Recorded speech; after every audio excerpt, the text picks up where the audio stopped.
3, 2, 1. Hello, how you doing? It's Mr. Do the Math here. Today we're going to talk about evaluating and solving absolute value problems. All right. So, absolute value. What is absolute value? Y'all learned this in middle school. As a distance from zero. Absolute value, right? Distance from zero. And that's the distance of any number from zero. And the thing about it is, with the absolute value, that's the distance on both sides of the equal sign, right? So if I had -5 here and +5 here, they're both equal distance from zero. We would count 1, 2, 3, 4, 5 spaces to get to zero on the negative side, and 1, 2, 3, 4, 5 spaces to get to zero from the positive side, which is why the absolute value of -5 is always +5, and the absolute value of +5 is also 5. All right, so remember that. We learned that in middle school. We learned that in 9th grade.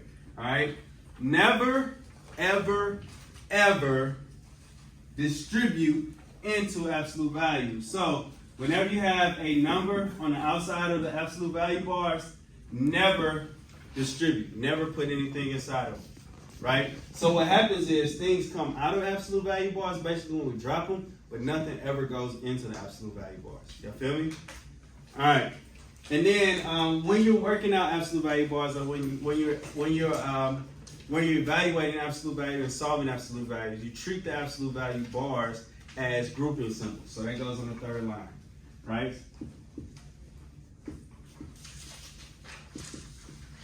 They're grouping symbols.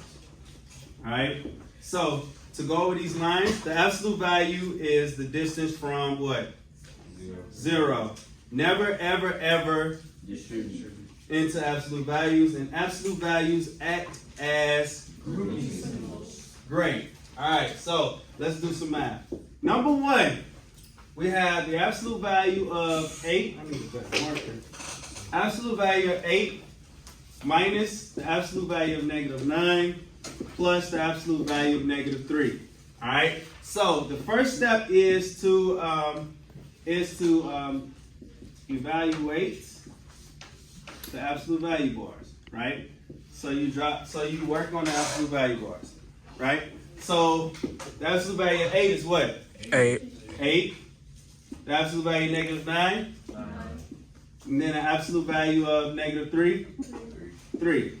Right? So once you do that, you can drop the bars, right? Drop the bars, and then number 3, you do the math.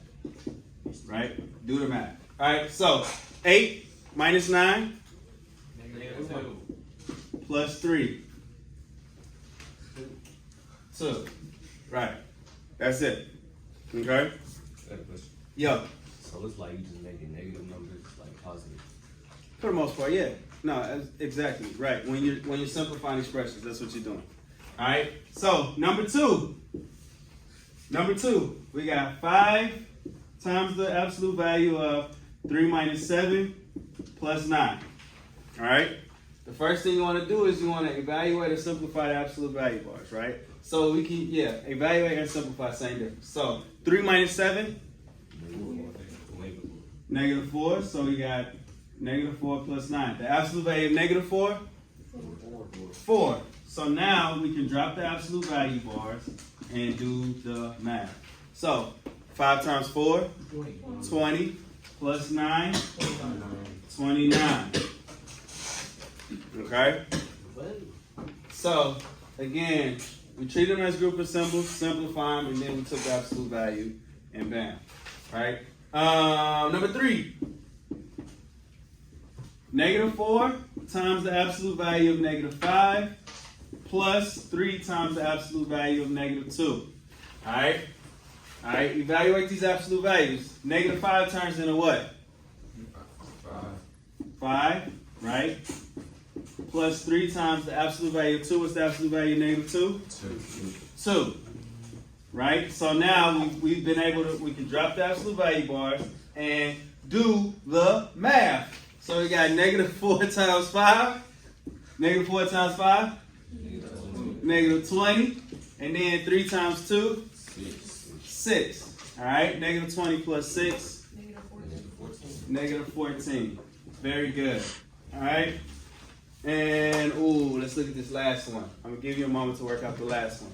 Number 4 says the absolute value of negative 2 plus 8 to the third power, right? All right. I give you a moment to work that out. Give you 1 minute to work that out. You got it already, Troy? Think so? All right, cool. All right, so look. First things first, we gotta do the negative 2 and the positive 8. Negative 2 positive 8 is the absolute value of 6, right? And then when you take, would it be 6 to the third power, right? Which is 2, 16. How many students had that? Good job. Good job. All right, let's flip it over. Yes, sir.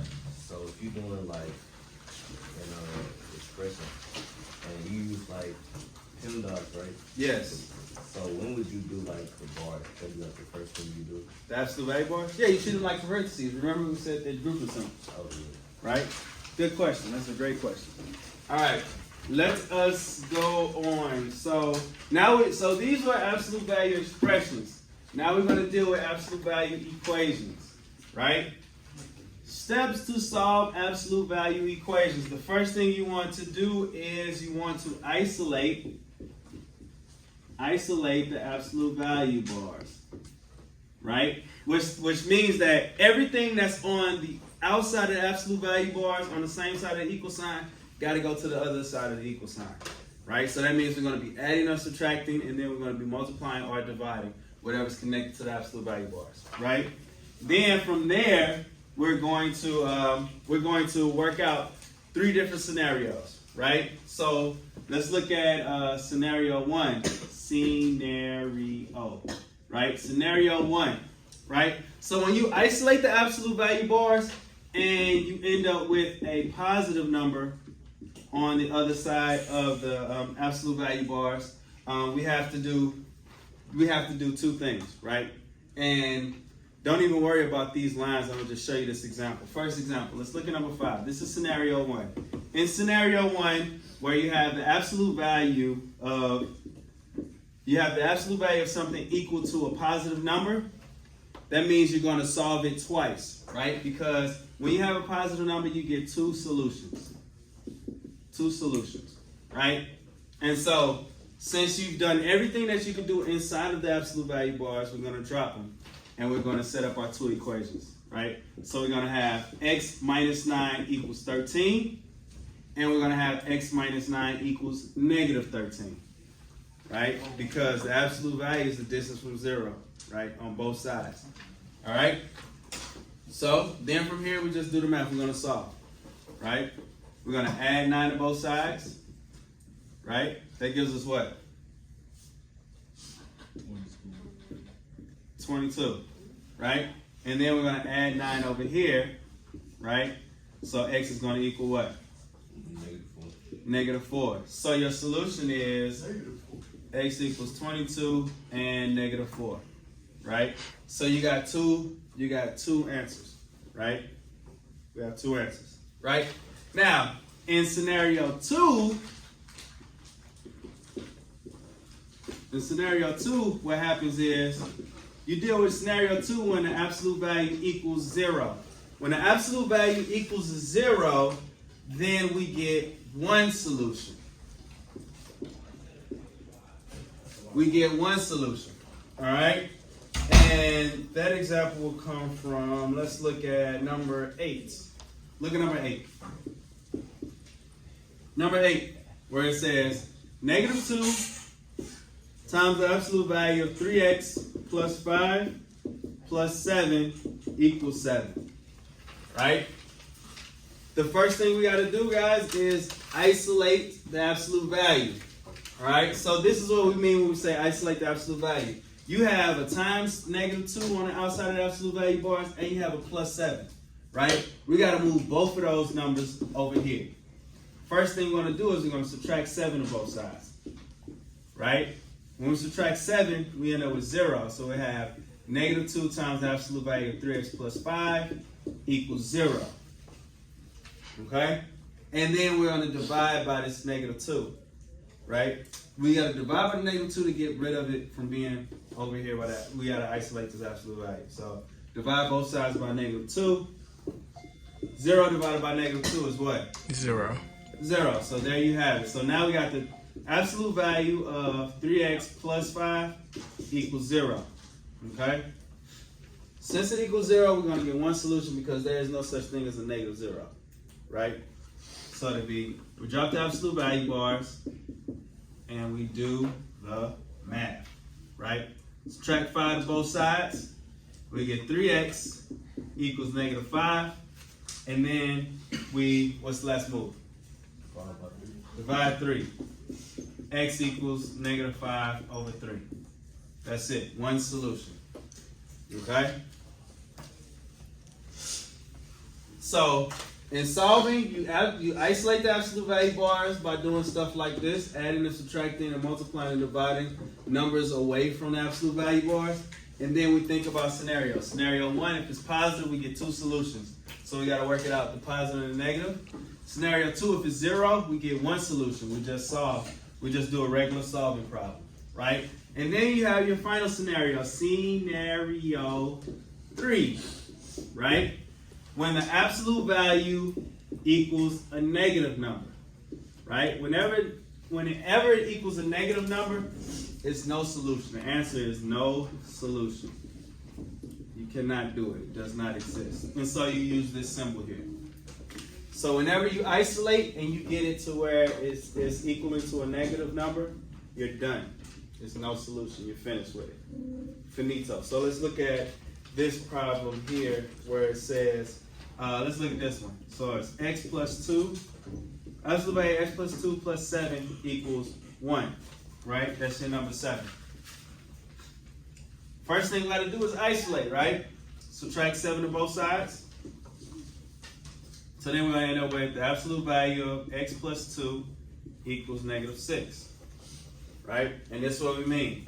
The absolute value of anything can never be equal to a negative number. Right? So the answer is no solution. Okay?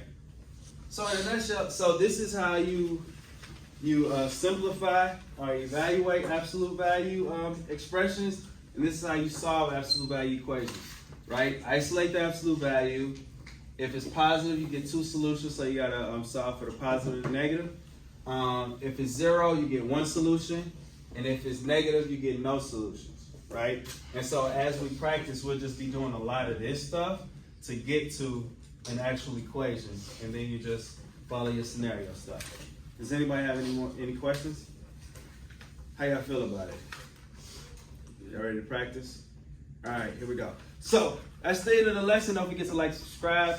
Until next time, Mr. Do the Math out.